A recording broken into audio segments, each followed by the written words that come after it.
পম্পি বলো তুমি কিরকম মেকআপ চাও আমার কাছে? যেহেতু সকালবেলার সাজ, তুমি আমাকে মোটামুটি নো মেকআপ লুক একটা দেবে, বাট একটু গর্জাস হবে।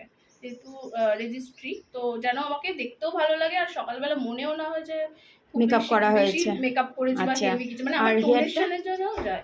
হেয়ারটা মোটামুটি খোলাই থাকবে, পাশে একটু পেছনে কার্ল করে দেবে হালকা, আর একটু জিপসি ফুল দিয়ে মোটামুটি একটা ওকে, লুক করে দেবে, ঠিক দেখি আছে? কিরকম পারি, তোমার মনের মতো করতে পারি কিনা। পারবে পারবে, তুমি একবার সাজিয়েছো, করে দিয়েছিলে, পারবে। ওকে, পুরো লুকস নিয়ে চলে এসেছি। পম্পি বলো এবার তোমার কেমন লাগছে? আমার ফাটাফাটি, সত্যি বলছি, আমি যেরকম চেয়েছিলাম একদম একদম তুমি সেরকম সাজিয়ে দিয়েছো। আমার একদম মনের মতো হয়েছে, খুবই ভালো লাগছে। থ্যাংক আস্তে ইউ, আস্তে থ্যাংক ঘোরো। ইউ। ওয়েলকাম।